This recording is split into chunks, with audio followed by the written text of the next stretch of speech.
Umukunzi we yari afite ibirori yamutumiye mu bantu b'ingenzi cyane. Yari yambaye neza cyane, imyenda ye yambere yakundaga.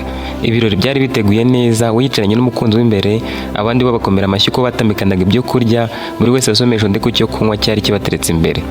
Telefone ye yarasonnye ahitabira mu rusaku kugira ngo umukunzi we atabona asohotse, wenda agakeka ko impamvu agiye kwitabira hanze ari ugushaka kumuca inyuma.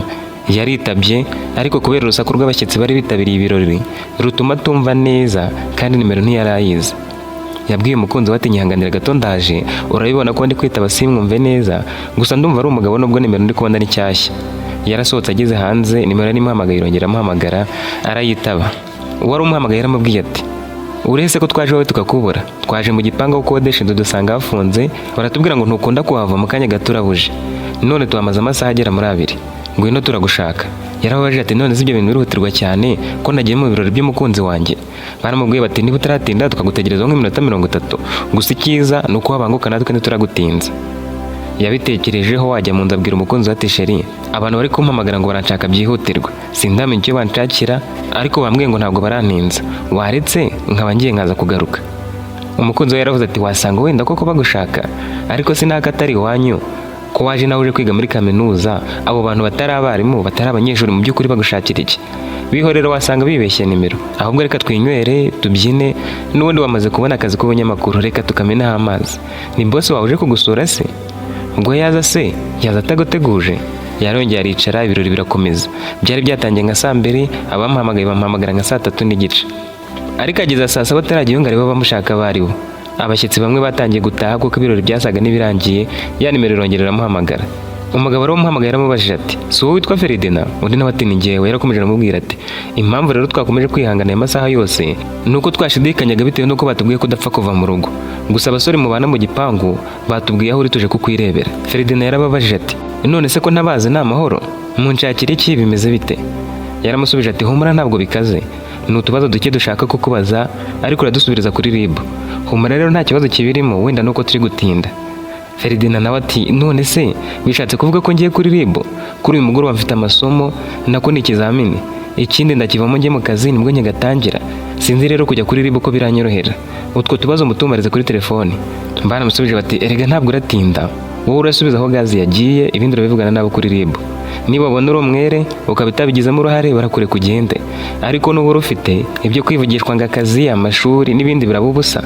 Ikindi nzu yawe twashyizeho ingufuri yacu, ikiza nuko watwizanira kugira ngo tugusanga aho ngaho tuguhuririza abantu, kandi aho utuye bose bazi ko uri umujura, twamaze kubibamenyesha.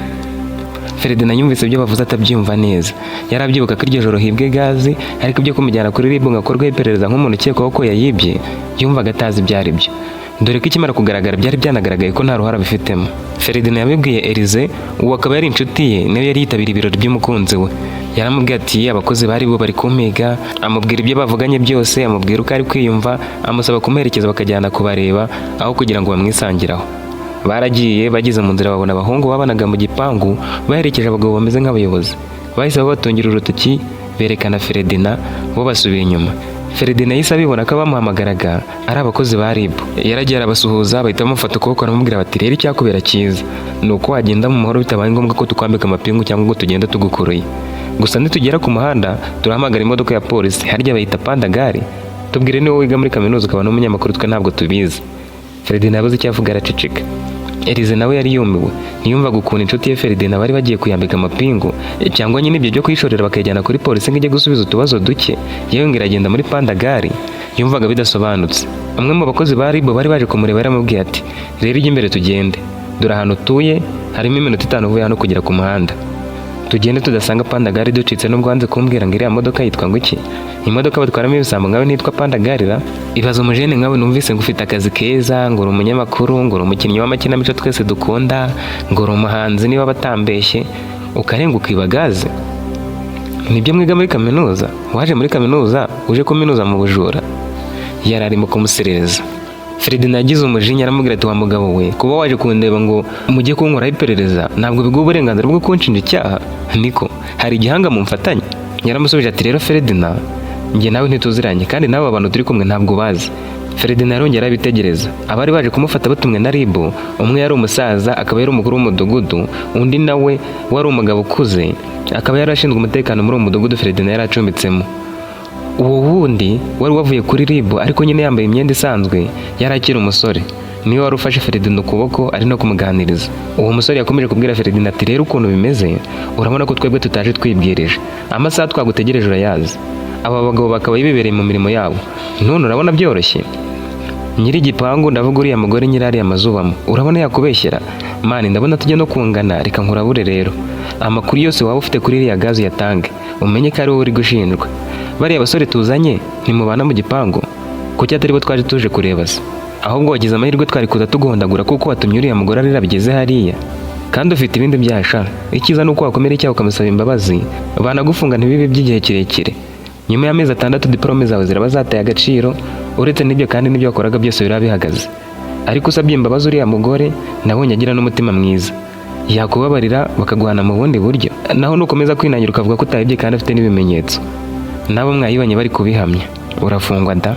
Ferdinand yasezeye kuri Eliza amubwira ati mani, ni mu kanya gato nkaba ngarutse, ndabizi ndaje tujye muri kiriya kizami, njye ndi umwere nta gazi cyangwa ikindi kintu icyo ari cyo cyose nibye, nta gihanga bamfatanye ngo wenda ndabura uko nisobanura, inzu yanjye mwayikinze, twihute rero ahubwo mbona uko ngaruka hakiri kare nakererwa. Eliza yamaze kumusezeraho agiye we yasanga hafunze koko. Abari baje gufata Ferdinand bamugejeje mu muhanda bahita bahamagara kuri polisi bati nimwaza mugatwara iki gisambo muri Pandaga ariko mbona gishobora no kuducika, amapingu nayo nayibagiwe naje ntayo nzanye ubu mba nayamwambitse. Baramubwiye bati rero hari ikindi gisambo yagiye kuzana nako si kimwe ni byinshi, nimwiyeranje mu kizane nticyabacika muri batatu, ahubwo nimugitegere moto mugende ku ruhande rwa moto ikizanye n'igisimbuka muraba mukireba. Ferdinand bahise bamwicaza kuri moto bamwerekeza kuri polisi ku biro by'urwego rw'igihugu rw'ubugenzacyaha RIB. Akimara kugera kuri RIB yasanze hari abapolisi benshi ariko bamwe muri bo bahagaritse imirimo yabo, bari bahagaze batumbiriye aho moto Ferdinand yari yicayeho yari igiye guturuka. Bifuzaga kureba umuhanzi, umunyamakuru, umukinnyi w'ikinamico akaba n'umunyeshuri muri kaminuza nk'uko nyine amakuru bari bafite yari ameze, wibagaze itarengeje 50,000 kandi iyo hamwe n'icyaha cyayo ufungwa imyaka igera muri 3. Wa musore wari waje atwaye Ferdinand yamubwiye ko agiye gufungwa imyaka 3 nubwo n'ubundi gazi yari yamaze kugera kuri RIB. Akigera mu muryango wa RIB bahise bamusekera rimwe bati mbega ukuntu yarakira umujene sha bagufunge pe.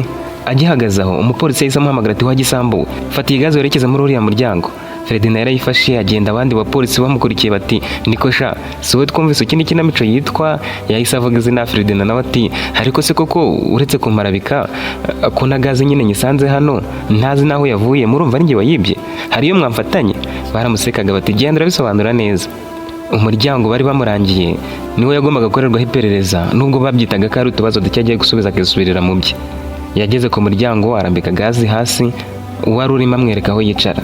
Ferdinand yari yatunguwe kuko yasanze umugore w'abakodeshaga inzu uwabize bita landlord. Uwo mugore wari landlord wa Ferdinand yaraje gutanga ikirego. Ferdinand yari yicaye areba uwo mugore mu maso, ariko uwo mugore yarebaga nabi cyane yarakaye, mu maso ye hagaragaraga nk'aho umuntu ushobora no kurwana. Umukozi wari wicaye aho nyine agiye kumva ibyo bavuga yitwaga Fidele.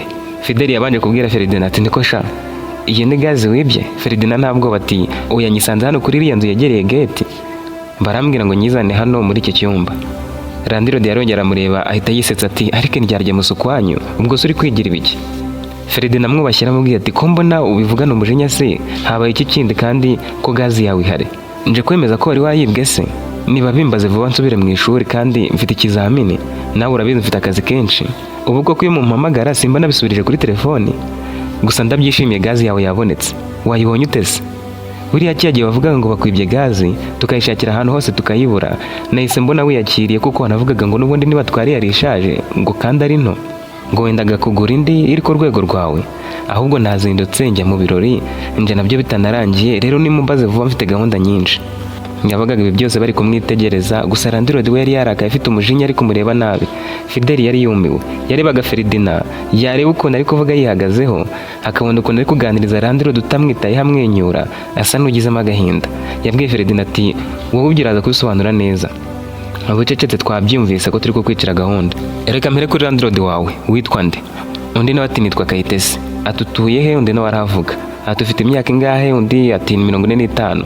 Hanyuma Fidele ati ngaho vuga ikibazo cyawe. Kayitesi yaratangiye ati uyu musore Ferdinand yanyibye gazi. Ferdinand yaratunguwe agiye kuvuga, Fidele ati cece kuravuga umwanya wawe nugerwaho. Radakomeza Kayite. Kayitesi yarakomeje ati hari kuri uyu mugoroba washize natashye mvuye gucuruza nsanga abapangayi bandi babiri b'abasore baryamye, abandi babiri bo bari baragiye mu biruhuko. Uyu Feredina yarakiri hanze atetse ku mbabura yari iri hanze, gusa we ntiyari ari hanze uretse ko urugi rwe rwari rusa n'urukinguyeho gato ariko utabona mu nzu. We yari arimo imbere, imbabura iteretse ku muryango. Nanyuze imbere y'inzu ye ninjira mu yanjye ndamusuhuza, sinzi niba yananyikirije. Nakomeje mbere yo kujya kureba umukozi n'umwana wanjye mu nzu, mbanza kwinjira mu gikoni. Umukozi wanjye w'umukobwa yari ari kugaburira umwana, yanateretse agasafuriya kuri gaze ari gushyushya utuzi two koza umwana. Nabonye ari amazi mpita ninjira mu nzu, nsuhuza umukozi, niyambura imyenda nari mvanye gucuruza mu mujyi, hanyuma nterura umwana wanjye. Ntanga kumbuye akana kanjye n'agahungu gato nyine kagitangira kumenya kuvuga, mba nkumbuye kukaganiriza. Nakabwiraga ntumwana tujye koga, nako kansekera nkabona bishimishije. Ubwo niko n'umukozi wanjye yari ari kunshakira ibyo kurya. Akimara kubirambika ku meza nahise mubwira nti jya kuzana amazi woza umwana kandi uyu munsi uramwogereza mu nzu. Uwo mukozi wanjye yitwa Christine. Christine rero yagiye kuzana twatuze mu gikoni asanga duteretse hasi, akoramo yumva twakonje. Yahise aza mu nzu arambaza ati kuki wateretse amazi hasi kandi ariyo yari koga? Ushaka kumwogesha akonje se nk'uko ubushize wabigenje akarara riri joro ryose? Namubwiye nti Christine winsakuriza, ndavuze ngo zana amazi niba yanakonje wongere yatereke kuri gaze. Yahise ambwira ati gaze se wayijyanye hehe? Mbuza aho wayiteretse da. Nasohotse murakariye nshaka kumukubita kuko yambuzaga kwirira. Nari nkigera mu rugo nshonje. Narebye aho gaze yari iteretse nanjye ndayibura. Ubwo njye n'umukozi dutangira kubazanya aho yari iri. Nahise njya kwa Feredina ndamubwira nti niba witije gaze reka ndanamazi nterekereho gato ntabwo aratinda. Yahise ambwira ati gaze ntayo nafashe kandi urabizi sinjya nitiza ibintu byawe. Nari narabahaye ubwisanzure, abasore nakubwiye bari baragiye mu biruhuko najyaga nyibatiza. Maze kuyibura nayishakiye ahantu hose sinayibona, biba ngombwa ko mbyutsa n'abandi basore babiri bari baryamye baraza turayishakana turayibura. Twashakiye no mu nzu turayibura, tujya inyuma y'inzu turayibura, kandi twayishakaga Feredina batadufasha. Nabonye atari kudufasha bituma nsaka inzu ye, ariko nabwo ndayibura. Nahise mubwira nti Feredina iyi gaze niwo yibye, wasanga hari uyihereje kuko ntabwo uyu mujura yaba asimbutse iki gipangu kuko ari kirekire. Feredina nabimubwiye arasakuza ati kuki uri kunshinja ibyaha kandi ntayo natanze, nari nibereye mu kazi. Nuko nyine ndamwihorera. Nahise nigendera ndarya, umukozi yoza umwana, nuko niryamira ndavuga nti n'ubundi gaze yari nto nzaba ngura indi. Mu gitondo rero ya mana yanjye itagisinzira yatumye bampamagara, barambaza bati ko watatse gaze tukaba tubonye umusore ufite iyo ari kugurisha, ntiwaza ukareba ko itari yawe, ko twamufashe turamureka uduhaye igisubizo. Nahise mva mu isoko, nari mfite abakiriya benshi bari kunyungura amafaranga aruta yo gaze guze, ariko nibutse ijoro naraye nyishaka ndavuga nti reka ndebe n'icyo gisambo, buriya wakwibye gaze yanakwiba n'izindi. Feredina nari namwibagiwe, nari nishimye nibuka n'ibyo twaraye tuganiriye. Nagezeyo rero nsanga umusore wibye gaze yanjye ari umukozi nakoreshaga. Uwo mukozi yari inshuti ya Feredina kandi bajyaga basangira rimwe na rimwe yewe bakajyana no gusenga. Nari naramwirukanye kubera uburara, rero niwe nasanze yanyibye. Uwo mukozi yambonye mugeze ahita atangira kunsaba imbabazi ambwira ngo simufungishe ngo ni Feredina wayimuhaye, akamubwira ngo ayigurishe baraza kugabana. Namubajije uko byagenze, ambwira ko yamuhamagaye hakiri kare, akamubwira ngo aze nimugoroba muha akagaze ke azajye kukamugurishiriza mu gitondo. Ubwo rero yaje ahagarara inyuma y'igipangu, Feredina akamuhereza atuje nk'aharake, amusaba kujya kukamugurishiriza, undi nawe arabyemera. Fideli yari yumiwe. Feredina nawe yari yagize ngo bari gutera story ibyo bari kuvuga ntibakomeje. Randirode Kayitesi akimara kuvuga ibyo byose yahise arenzaho ko ari umumotari wayimutwaje, bakazana kuri RIB kugira ngo atange ikirego, ariko yishimiye ko amenya ibisambo kandi akabasubiranye ibye. Yavuze ko wari umukozi we witwa Gerard yasigaye afungiye ku biro by'umurenge. Ibyo yavugaga byose Fideli yabaga ari kubyandika yihuse. Akimara kubyandika yasabye Kayitesi kubisinyaho, arasinya arangije ahita asohoka. Fideli yaramuhamagara amubwira ati ko wibagiwe gaze yawe se, yifatiye itahane tube dukurikirana ibi bisambo. Yarayifashe aragenda. Fideli abwira Feredina ati niko sha kuko ukiba gaze. Feredina yashatse kwisobanura ariko Fideli amwima umwanya, aramubwira ngo azaba yisobanura. Yahamagaye undi mupolisi amuzanira amapingu ahita yambika Feredina. Feredina yarababazaga ati none se kuki ari we muteze amatwi gusa, njye mukanga no kureka ngo nyiri icyo mvuga, uriya mugore arambeshyeye, ibyo avuze nawe bihuriye n'ukuri. Muzana uwo musore Gerard nshinje turebana. Fideli yaramubwiye ati hano ni kuri RIB se mu rukiko, jya imbere tugende ujye kuba uri kumwe n'abandi banyabyaha bagenzi bawe, gusa ugiye gufunga ukiri muto. Feredina yaramubwiye ati ariko ko muba mwigize abadanje, tutabeshyeho ntabwo uri kubona ko ndi kurengana? Nta n'isoni rero wamfashe nk'umunyabyaha, yewe ndabona uri no kunsunika uko wiboneye, uramenye nta cyaha mfite unyitwararikaho neza wa mugabo we. Fideli yaramubwiye ati wa musore urumva wowe ukwiriye kugirirwa impuhwe, reba agahinda wateje uriya mugore, hari ikindi mupfa se? Feredina yahise amubwira ati mbere yo kunjugunya muri gereza rero mukanjugunyamo nk'umunyabyaha mundenganya nk'uko abaroma babigenjereje Yesu, akira telefone yanjye nyifotorere nzarebe kano gafoto ejo mwandekuye.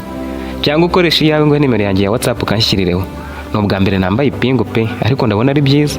Burya ni ukuri bariyagirana. Fidel ibyo kwirakaza nk'umukozi wa RIB w'umupolisi yabishyize hasi, araseka aratembagara aravuga ati wowe ahubwo watuma ngufunga nkajya nza tukiganira kuko urasekeje. Ariko icyumweru cyose uramara hano mbere yo kujya kuburanira mu rukiko nzajya nza ngusure twiganirire, ahubwo mbwire cyane ukoreraho mbe nkurikirana ibindi bikorwa byawe. Ferdinand ati icyumweru cyose njyewe se ndinda gufunga icyumweru nkajya no kuburana hari icyaha mfite? Ariko afande Fidel, wowe urabona ibintu bitarimo akagambane? Ni gute mufata umujura akaba ari njye muzana hano mukansibya ikizamini, mukansibya akazi, mukanshinja ibyaha mukoresheje umunwa gusa nta kimenyetso? Kuko nimunatekereza. Yahise amubwira cyane yashyiraga ibihangano bye, ariko Fidel ahita arakara. Fidel yararakaye ariko urakazwa n'ijambo yaramubwiye ati ariko nimunatekereza. Fidel yaramubwiye ati udatekereza ni wowe wibye gaze. Urabona uriya mukecuru akubeshyera, ahubwo wirinde udakora ibindi byaha byo gutukana. Yaramubwiye ati ngiye kugukoramo amapingu ngo y'iminota 5 uhamagare inshuti zawe uzibwira aho ugiye kuba ufungiye. Nujya kujyanwa ku rukiko nabwo tuzaguha iminota 2 ubibabwire. Babwire vuba ngo haba kujyana mu bandi banyabyaha bagenzi bawe. Yahereye ku mukunzi wari wivumbiye ngo agiye atamusezeye, amuhamagara ubugira gatatu ntiyayifata, ahubwo amwandikira ubutumwa amubwira ati ngumana nabo bakobwa bandutishije mwana. Njye namenyereye ndyarya mu rukundo. Umpa amahoro ahubwo ntiwongere kuntesha umutwe. Iyo ubonye wari kuguma hano. Kuki wikunda ariko? Kuki wumva ko ushaka abantu wababona wowe bagukenera bakakubura? Ferdinand yumvise ababaye atamagara inshuti ye Elize ayibwira ko bamufunze. Fidel ahita amwaka telefone arayifunga ati iminota ndaguhaye urayimaze. Yamuhaye undi mugabo amujyana muri gereza. Ferdinand ageze muri gereza asanga abantu bafite amakuru y'uko bagiye kuba bari kumwe n'umunyeshuri wo muri kaminuza, umunyamakuru ngo akaba n'umukinnyi w'amakinamico. Yewe umucungagereza wari uri hafi aho yari ari gucuranga kimwe mu bice yakinnye, avuga ati wow mbega impano. Ikibazo nuko ipfuye ubusa gusa. Bari bayagaye bavuga bati naza tubwire radio akorera wenda twumve ko baratangaza ko yafunzwe. Gusa Ferdinand yari umunyamakuru ukorera ibinyamakuru byandika amakinamico n'ibisigo n'ibyo yashoboraga kumva unyuze kuri YouTube. Bamwakiriye basakuza cyane, bamubwira bati usanzwe twarahagaritse gukubita abantu bashyashya tubasaba y'agasima, ariko nyine wowe wazanafungurwa vuba wenda ukatuvuganira. Iyo yari gereza bafungiragamo abantu bari bagitegereje kuburanishwa, harimo abakatiwe n'abatarakatirwa, kandi abakoze ibyaha byose bavangavanze. Bagiraga umwanda muri iyo gereza ku buryo koga no kumesa bitapfaga kubashobokera. Ferdinand yumvaga impumuro mbi cyane, akibaza ukuntu gereza inuka abigezaho. Yari yabipinze akumva wagira ngo hari umukino ari gukinishwa. Bazanye ibyo kurya, gusa Ferdinand barabimwima, bavuga bati wowe uvuye ku isi sha wariye uzarya ejo. Kandi yarashonje cyane kuko nubwo yatamikanaga n'umukunzi wo mu birori, ntabwo yatamiraga byinshi maye ngo atamucishamo ijisho. Gusa yari yasize atetse, yibwira ko nataraza kurya yisanzuye. Icyakora yarafunzwe atabiriye, kandi inzu ye nta muntu wari wemerewe kuyinjiramo kuko abaje kumukura muri quartier bari bashyizeho ingufuri yabo. Mu gihe abandi baryaga impungure kuko bari bazimwimye, yicaye hamwe atangira gutekereza ibintu byinshi. Ku rundi ruhande inkuru yari yakwirakwiriye ahantu hose hashoboka muri ibyo bice yabagamo ari umunyeshuri muri kaminuza. Abantu barabazanyaga bati nuwe mugore numvise wafungishije umwana w'umunyeshuri amubeshyira ko yibye gazira. Abandi bati si wa wundi w'umucuruzi se? Bati se ko twumva ko yafungishije atari we wafatanywe iyo gaze. Bati nta muyobora ntiturabisobanukirwa, ariko wenda tuzabimenya. Gusa bakomeje kuvuga ko umugore yari indaya, bityo ko ashobora kuba yarafungishije uwo muhungu kuko wenda ngo yanze ko baryamana akaba yaramugeretseho gaze. Gusa byose byabaga ari ugukekeranya, nta kuri kuzuye bafite, ariko ntibyumvikanaga cyane kuko na gaze yari yayisubiranye. Abo muri gereza barangije kurya baje kubaza Ferdinand icyo yaba yazize, nawe atangira kubasobanurira bike bike. Gusa bamwe bamuteye ubwoba ubwo nabo bamubwiraga ibyaha bakoze. Bamwe bari barafashe abana ku ngufu kandi babyemera, abandi barisha abantu bo mu miryango yabo kandi babivuga bishimye, abandi barakomerekeje abantu, harimo abibye ahantu hakomeye, abandi barabajura ruharwa ndetse bakoresha n'ibiyobyabwenge, bamwe babicuruza, mbese ari abanyabyaha b'ingeri zose. Kubera ko Ferdinand yari agifite akabaraga, yakomeje kujya aganiriza buri umwe akamubwira icyamubayeho, nawe akamubwira. Gusa muri abo bose nta n'umwe wigeze amubwira ko arengana, keretse umusore umwe wafunzwe arengana bwa mbere, ariko akaba yaragaruwe muri gereza kubera kwihorera ku bamuhemukiye. Bari baramushinje gucuruza urumogi kandi bitari byo. Yabariye inkuru Ferdinand agira ati nari ngiye kwambuka umupaka njyanye n'inshuti yanjye mu kindi gihugu. Tugeze ku mupaka afata agakape ke gato yarambwira ati ntwaza byose babisakira hamwe duhite twicomokera. Nabonye ari agakape gato nkanaga mu cyanjye. Bamusatse imbere arambuka, njye ngezweho basanga mfite ibiyobyabwenge. Ubwo nawe urabyumva ibyakurikiyeho. Inkuru yanjye ni ndende ndayikubwira nijoro, nibwo tubura ibitotsi tukiterera story. Kandi njye namenyere kuryama ku manywa, reka ndyame turasubira. Ferdinand yumvaga nta kibazo afite, ariko gake gake agenda yifuza kwihagarika. Yahise abibona none ko ari muri gereza, ibyo kumva ari mu rugendo shuri cyangwa muri stage yo kuganiriza abantu bimushiramo. Yumvise akeneye kwihagarika byihutirwa, ariko nubwo yumvaga byihutirwa naho yari kwihagarika kuko nyine amasaha yo gufungura atari yakageze. Yihagazeho yanga kwereka abandi ko akeneye kwihagarika. Mu buzima busanzwe yakundaga kunywa amazi menshi cyane, kandi n'uwo munsi niko byari byagenze. Saa 3 z'ijoro baje gufungura, hanyuma ajya kwihagarika, gusa kugenda byaramuguraga kuko yumvaga agahogo kagiye guturika. Yamaze nk'iminota 10 akihagarika, arangije yumva aruhutse, ahita ajya mu nzu yicara hamwe ariruhutse. Noneho yaramaze kubona ko yafunzwe nta mikino. Ubwo kandi yari yafunzwe nta shuka yitwaje n'imwe. Abandi batangiye kwisuganya ngo baryame, aho yari yicaye umwe araza aramubwira ati mvira mu kibanza. Aho buri wese yararaga, aho yasasaga akamatera ke cyangwa agashuka ke, yahitaga mu kibanza cye. Barashashe, aho yimukiye hose bati aho naho ndara. Yimukiye ahandi bataho ngaho ni muri saro. Yimukiye ahandi bataho ngaho niho tunyura, aho ni mu nzira. Yahagaze hamwe yumva biramucanze. Umusore umwe wari warakoze icyaha cyo gusambanya umwana utujuje imyaka mugirira impuhwe, birangira yinginze abo bararanaga mu kibanza kimwe bakamureka akabegera bakamutiza ku gashuka, akasagukaga kakamugeraho. Barabyemeye, araryama ariko agatotsi nikaza. Yarebaga ukuntu abantu bose bararanye basaga nabi, yareba ukuntu inda zatemberaga kuri ako gashoka kumva atakiyorosa, gusa kubera imbeho nyinshi yamugeraga apfa kukishyiraho. Icyakora byose yabikoranaga ubwenge ku buryo batari kuvumbura ko ari kwinubira iyo shuka kandi no kwirarama ari impuhwe bamugiriye. Iyo gereza yari afungiwemo yari ifite imyenge minini myinshi, rero yacagamo imibu myinshi kandi minini, ikinjiramo imbere ikabaruma. Ubwo imbeho yose nakubwira, kandi yari yaje yiyambara agashati nyine nk'umunyeshuri. Bateye stories aho muri gereza, bamwe batangira kugenda basinzira. Nibwo Ferdinand yari agiye kumara umwanya munini nyine kuva yagera muri gereza nta muntu umuganiriza. Abantu ubwo buzima bari babumenyereye barasinzira, none yatangira kubona ko ari mu bantu kandi bikomeye.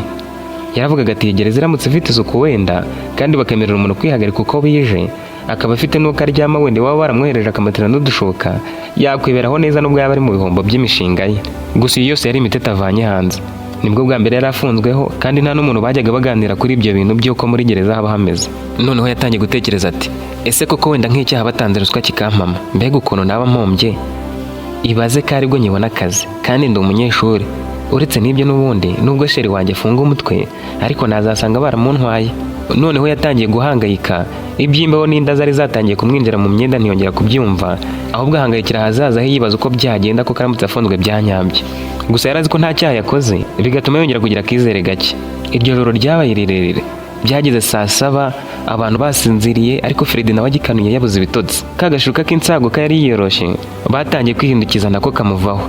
Imbeho yaramwishe aratitira, amaguru ahinduka umweru, amenyo atangira gukomana, none hatangira kurirarizwa no kuba ari ahantu nk'aho. Amahirwe yagize ahubwo nuko kuri ribe batogoshaga abantu bariyo.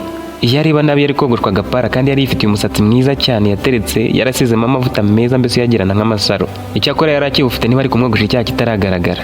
Siho warose bukeye bakajya koga. Yarahagurutse arinanura ajya kwihagarika, ariko yagendaga yumva ameze nk'ugiye kugwa hasi kubera kuryama kuri sima yari ikonje kurusha urubura. Guhagarara abandi baryamye ntibyari byemewe, ngo wenda ngataryama kuri iyo sima. Wari kubikora izindi mfungwa zari kumwirenza, kandi abenshi kuko bari bizeye gukatirwa burundu nta mutima bari bakigira, dore ko hari harimo n'abafunzwe bazira kwica abandi bantu. Ferdinand yanze koga kuko yabonaga ari ibibazo. Abantu nk'umunani bajyaga muri dushe imwe bakimenaho amazi, bataramara n'iminota 10 basabwa kwinjira vuba vuba. Iyo minota 10 babaga bagomba kogamo, abamesa bakamesa, abiherera bakabikora, mbese ikintu cyose cyakorwaga muri iyo minota 10, kandi bakagikora bahagarariwe n'umupolisi afite n'imbunda yiteguye kurasa wagerageza gucika.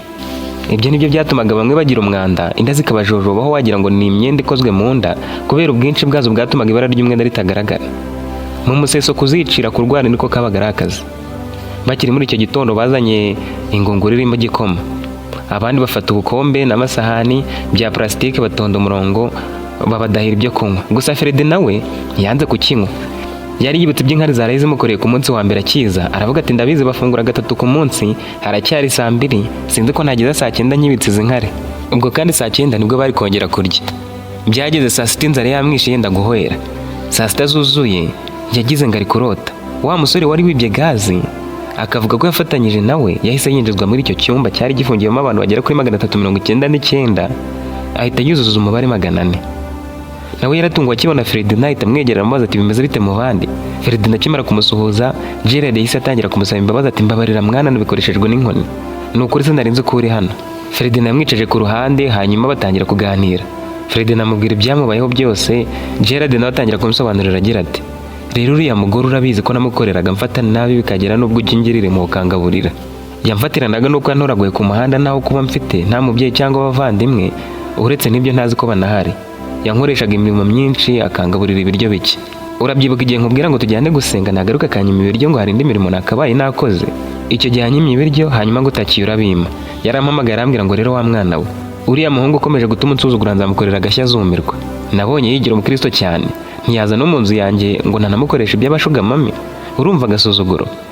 Niba rero ushaka kubaho neza, ujye uri ibyo nguhaye, uriya ntandusha ibiryo. Kubera iyo mpamvu mu gihe we nkimwigaho ngiye kugukoresha ukwezi kose ntaguhemba. Uku kwezi kose amafaranga yose ndayagukase. Gerard yakomeje kubwira Ferdinand ati urabyibuka ko yampembaga urusenda, yampembaga 10,000 gusa. Icyari kigoye rero yanumaga fraude nkayivana ku mupaka. Iyo ndeba nabi bari kumfata. Kuba inshuti nawe yumvaga ko bizarangira muvuyemo, nkaba nakubwira iby'ibyo bicuruzwa bitemewe yacuruzaga iyo fraude nyine, nawe ukaba wamutanga. Namubwiye ko ntashobora gukomeza kumuranguriza fraude ku mafaranga make, hanyuma ambwira ko agiye kunyirukana. Namusabye kunyongeza arabyanga. Mama ari iminsi 2 negereje ko yisubiraho. Nibwo wabonaga nsohoye mu gipangu imyenda yanjye harimo n'utwimbira akadusigarana. Iyi pantaro nambaraga nkima mu muhanda niyo nari nambaye, kandi yansohoye atamaye na tike. Njya kugenda naguseze iyo nk'umuntu wanjye, ariko nari mbizi ko biramurya. Rero kuko n'ubundi nari menyereye kuba ku muhanda, nasubiye mu biraro nkajya ndya uko nibye, cyangwa wenda nkabona umuntu akamakara kangakuramo nka desa nyine nkajya kwirira irindazi nkaryamaho mbonye. Nigira inama yo kuzaza kumwiba ngize amahirwe ngo kuri gaze. Buriya nari maze iminsi 3 nsimbuka ngarara mu gipangu nkabura icyo niba. Ririya joro rero nari naje kumanywa nitsimbe nyuma, mbonye bose bari mu nzu mpita ntwara gaze. Ubukeye naje kuyigurisha ariko bahita bamfata baramuhamagara. Akihagera rero yategetse kubankubita inkoni nyinshi, ambwira ati nutavuga mwafatanyije ndakwica. Nawe yese nyadukira arankubita, aratangira ati vuga ko ari Ferdinand ndakureka. Nabonye ngiye gupfa ndavugana nafatanyije nawe. Nari nzi ko barandeka ariko nawe ntibagire icyo bagutwara. Nageze hano kuri RIB bambaza uko nayibye, mbabwira nk'ibyo nkubwiye. Nasabye imbabazi mbabwira ko wowe urengana. Fidel ambaza niba ningera no mu rukiko nzakomeza kuvuga ko ari njye wibye gaze gusa wowe nta ruhare wabigizemo. Ubwo nyine nahise mbisinyira. Ngeze hano ntungurwa no kubona nawe uhari. Fred nahise yiruhutsa yumva none ashobora gufungurwa. Akimara kuganira na Gerard, Fidel yahise amuhamagara ari mu muryango. Fred nahageze arafungurirwa hanyuma bajyana mu cyumba cyibazwa. Fidel yihuse yahise asobanuza Ferdinand ko yakoresheje uwo munsi wibweho gaze. Mu magambo make yatangiye amubwira ko mu gitondo yagiye kwiga yavuye akajya muri studio. Akiva muri studio yasanze nta byo kurya bihari, afatisha imbabura hanyuma yisiga ku muryango iriho amazi. Yahise yiruka ajya guhaha, agarutse asanga na nyiri igipangu yaje. Yakomereje mu nzu, imbabura nayo iri hanze, ashyushya amazi ari nako ari kwandika inkuru yo mu kinyamakuru. Bamusohoye mu nzu bamubwira ko babuze gaze, baza gushakira mu nzu ye barayibura, ariko yararangariye ku mazi yaragiye gukoresha kawunga. Bakomeje gushakisha hirya no hino wari gukora kawunga kuko yumvaga natinda bari kumara amakara. Akongeraho ko yari yahawe iminota mike yo kuba asohoye iyo nkuru yari ari kwandika. Kubera kudafasha nyiri inzu Landirode Kayitesi, yahise amubwira ko ibura rya gaze yarigizemo uruhare. Undi yarabihakanye, bombi bajya kuryama. We yakomeje ibintu bye kuko aribyo byari bimuhangayikishije. Fidel yahise amubwira ati none ko uriya musore yaje hano akemeza ko mwayibanye. Ferdinand yarongera abihakana, hanyuma asinyira ibyo yaramaze kuvuga asubizwa muri gereza. Yagezeyo yarakaye cyane adashaka kuvugana na Gerard. Yari yamubwiye ko yavuze ko batafatanyije, ariko umukozi wa RIB Fidel yamubwiye unyuranye n'ibyo. Gerard yaramwegereye ngo amubaze uko bigenze, cyane ko bamuhamagara yibwiraga ko bamurekuye. Ferdinand aramwihorera, ntiyashakaga kongera kuvugana nawe. Yavuye mu ibazwa asanga bamaze kurya, agerageje gusaba ibyo kurya bamubwira ko byashize. Yagize inzara, agira guhangayika, agira no kurara hasi, imbeho n'imibu by'ijoro, umwanda waho yarari no kutabona uburenganzira bwo gusohoka byoroshye. Ubwo ibyo kutota izuba byose nabigarukaho. Iryo joro yaraye yigunze, inzara iramwica bujya gucya yenda kubura umwuka. Yaramenyere kurya 2 ku munsi, ariko yaramaze iminsi 2 atararya. Mu gitondo cyakurikiyeho noneho bazanye agakoma, atonda umurongo mu wa mbere. Yaranywe yariyongeza, arongera aranywa ariyongeza. Kuba cyari igikoma kitarimo isukari ntacyo byari bimubwiye. Cyari igikoma kirekwe bavuga ko cyari amazi kandi ari cy'amasaka gusa. Yatangiye gusobanukirwa wamugana uvuga ngo haryoha inzara. Yamaze kunywa agakoma atangira kugarura agatege, noneho yongera kuganira nabo bari bafunganye.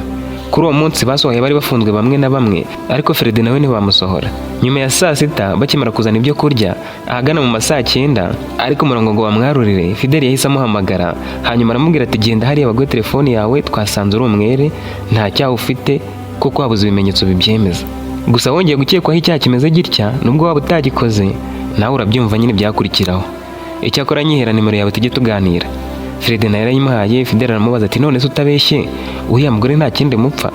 nabonye amaze kugufungisha kandi binavuga bitumvikana, rero nawe ushaka wamurega hanyuma agakurikiranwa niba hari ibyaha umuziho. Ferdinand yarishimye gusa yanga kuvugana byinshi na Fidele.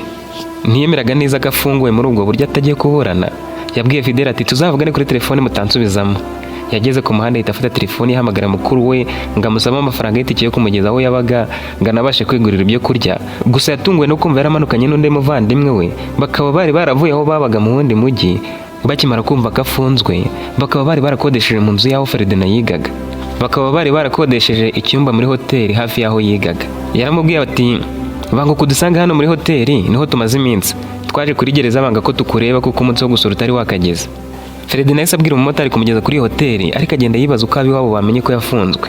Ntiyarazi ko iyo nshuti ye yitwa Elize yahise itanga amakuru. Elize mucuti wa Ferdinand amaze kubona ko atari bugaruke, yahise ahamagara nimero ya mama we.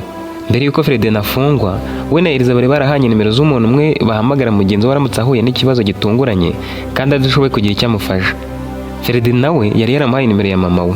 Mama Ferdinand akibyumva yahise ahamagara abavandimwe be bari baragiye gushaka ubuzima hirya no hino, ababwira ko Ferdinand yafungiwe ahaba.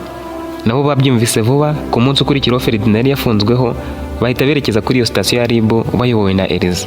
Moto yamugejeje ku muryango wa hoteli, mukuru waza yiruka aramuhobera ati rwose hariya hantu wari uri nko mu rupfu, ubu nshaka navuga ko uzutse. Yahise yishyira motari hanyuma afata Ferdinand ukuboko amujyana mu cyumba cya hoteli baranagamo. Ferdinand yahise asuhuza undi muvandimwe kuko bari baje ari babiri, hanyuma nabo batireka tumwondore noneho inzara nishira tumubwira ubugome bw'uriya mugore. Ferdinand yari ibyo kurya biryoshye bari bamuteguriye, ariko kubera imbaraga nke yashikuraga inyama ikamunanira. Yanyweye agasosi yumva atangiye kugarura agatege. Bakuru be babaga bamwinginga bati basi nibikunaniye reka tukureberemo akoroshye. Bamurebanaga impuhwe nawe kumva ubuyanja butangiye kugaruka. Muri uwo mwanya yatunguwe no kubona Elize yinjiye aho bari muri hoteli. Ferdinand yasuhuzanyije n'inshuti ye Elize, bakuru ba Ferdinand baha Elize fanta ayinywa baganira. Aho niho Ferdinand yamenyeye ukuntu bahageze. Baganiraga bavuga ukuntu banze kujya kubana na Elize mu gihe bari bagitegereje ko Ferdinand afungurwa. Bamubwira ukuntu abantu b'inshuti zabo ba hafi bamaze kumva ko Ferdinand yafunzwe bakaba amafaranga yose bazakenera bakurikirana icyo kibazo. Muri make yo bakodesheje nayo baryaga muri hoteli yose ziko yari ayabo bwite. Elize akimara kuganira nabo yabasezeyeho abwira Ferdinand ko bazahurira ku ishuri. Ferdinand yari amaze kumera neza noneho inzara yagereze ishize. Hanyuma mukuru we umwe wiyitaga Paza atangira amubwira ati twaje aho wabaga dusanga hariho ingufuri ya RIB, duhita tujya kureba Kayitesi. Twamugezeho tumutunguye atagira ubwo batangira kutwisobanuraho, atubwira ko yagukundaga nk'umwana we ariko ukaba waramutengushye ukamwiba. Yakugeretseho ibyaha byinshi byo kuba wararyamanye n'abakozi be, atubwira ko uretse na gazi wagumuraga abakozi be ukababwira ko abahemba make ngo bazigendere bashaka kandi kazi kandi ngo bakakwizera kuko abasambanyaga bakagenda. Yakuvuzeho byinshi wowe utega amatwi tubikubwire kuko hari ibyo yakuvuzeho tukababara. Ferdinand yabateze amatwi bamubwira byose nabo basobanurira uko bimeze, yanyomoza ibinyoma byose Kayitesi yari yamuvuzeho. Iryo joro barara baganira, barara bumva ibihangano bya Ferdinand birimo amakinamico yanditsemo akanayakinamo ibisigo n'inkuru z'urukundo bubakeraho. Mbere yo gufungwa yari yarishyuye Kayitesi amafaranga y'ubukode y'amezi 2. Gusa bakuru be bamusabye ko yakwimuka akajya gushaka ahandi aho kugira ngo Kayitesi uwo mugore nyine wari wamufungishije atazanamukorera ibindi bikorwa bibi. Bamufashije kwashaka birangira abonye inzu mu gipangu umucuti we Elize yabagamo. Gusa yagombaga kujya gufata ibintu byaho yabagaho kwa Kayitesi. Yajyanye na bakuru be, bageze kwa Kayitesi barakomanga. Kayitesi ntiyarazi ko bamufunguye. Bageze kwa Kayitesi barakomanga. Kayitesi ntiyari yakamenye ko bamufunguye. Yarazi ko bazamufunga imyaka 3 kuko yari yatanze ruswa yihaye wa mugabo Fidele, ariko Fidele akayirira ntakore ibyo yashakaga ahubwo agakurikiza amategeko agenderaho nk'umupolisi. Ikindi cyatumaga tumva ukuntu Ferdinand yari yafunguwe nuko yari yajyanye n'abatangabuhamya, abo bakaba ari babahungu babaga mu gipangu kimwe na Ferdinand. Ferdinand yapakiye ibye byose, bakuru be baramutwaza bajya mu yindi nzu bari bamaze gukodesha. Basubiye aho bari bavuye nawe asigaraho. Yagize amahirwe asanga ku kazi bataramwirukanye. Yabasobanurira ibyamubayeho bamubwira ko ari bisanzwe kuba umuntu yajya gukorwaho iperereza kuri RIB. Akiraho telefone ye yarasonnye. Yabonye ari wa mukobwa w'umukozi wo mu gipangu yabagamo witwaga Christine. Ibintu yamubwiye byamukuye umutima ariko nanone biramushimisha. Christine yamubwiye ko burya nyirabuja ari we Kayitesi ari we wari wapanze ibyabaye byose ashaka gufungisha Ferdinand kubw'impamvu ebyiri. Iya mbere nuko Ferdinand yangaga kumwisanduraho ngo babe banakora ibyo abashakanye bakorera mu gitanda. Impamvu yabyo nuko uwo mugore yibanaga akaba yari yaratandukanye n'umugabo we kubera gukunda kumuca inyuma kenshi. Ubwo rero niyifuzaga ko umusore wese umuciye amazi akomeza kwidegembya avugana n'utundi dukobwa. Icya kabiri nuko Ferdinand yari inshuti ya Gerard. akaba yarakekaga ko niba Gerard yaramuganirije ko amurangurira ibicuruzwa bitemewe hanze y'igihugu cy'abaturanyi byari gutuma amuteza inzego za leta bakaba bamukurikirana. Christine yakomeje kumubwira ati rero yahaye Gerard 300,000, bemeranya ko azaza agafata gaze mu gikoni hanyuma akajya kuyigurisha. Bemeranya ko kandi najya kuyigurisha arahamagara inshuti ye bakorana ikamufata igahita imuhamagara. Bari kwigira nk'aho batunguwe n'icyo gisambo bakagihururiza inzego zibishinzwe nk'ikindi gisambo cyose. Itegeko ryari rimwe, yagombaga kubona abayobozi bahageze akavuga ko ari we wamuhaye gaze uyita iyawe, ko yari yagiye kuyikugurishiriza ngo umuhembe. Kayitesi rero yaramubwiye ati Ferdinand nibamufunga nawe bakagufunga, nzahita nza wowe ngaragaze ko nta cyaha ufite kuko wari watumwe uri mu kazi. Icyaha gifate Ferdinand afunguye imyaka 3, azafungurwa y'amashuri yarahagaze, akazi karahagaze, mbese yarasubiye kuri zero. Ferdinand koko yumvise ubwoba bumwishe, gusa akomeza gutega amatwi Christine, nawe akomeza kumubwira ko uwo Kayitesi yashakaga kumucuruza, akamuzanira abagabo bakaryamana nawe bakagabana amafaranga. Christine yabyanga, akamutegeka kutazigera asohoka mu gipangu kandi akamwaka ibyangombwa kugira ngo atazataha, nanone kugira ngo atazamurega kubw'iyo migambi mibi yo gushaka kumucuruza. Christine yaramubwiye ati rero Ferdinand witonde, ntuzigere utuma uriya mugore amenya aho uba. Ferdinand yaramubajije ati none se ubwo byagenze bite ngo mfungurwe? Christine yamubwiye ko abantu bose bamuvuganiye, abandi bayobozi bakabyindiramo bikarangira afunguwe. Nanone ibimenyetso Kayitesi yatangaga ntibyari kumuhama kuko ngo yajyanye batanga ubuhamya basinze aribo b'abahungu habuze gazi baryamye. Nanone yamubwiye ko Imana yabigizemo uruhare, gusa nanone ubuyobozi bwa kaminuza bwari bwavuze ko arafungurwa agakurikiranwa ari kwiga, icyaha cyamuhama akabona gufungwa. Muri iyo minsi Ferdinand yagize abashyitsi benshi bazaga kumwihanganisha, bamubwiraga ko bari guteganya kuza kumusura ku munsi wemewe.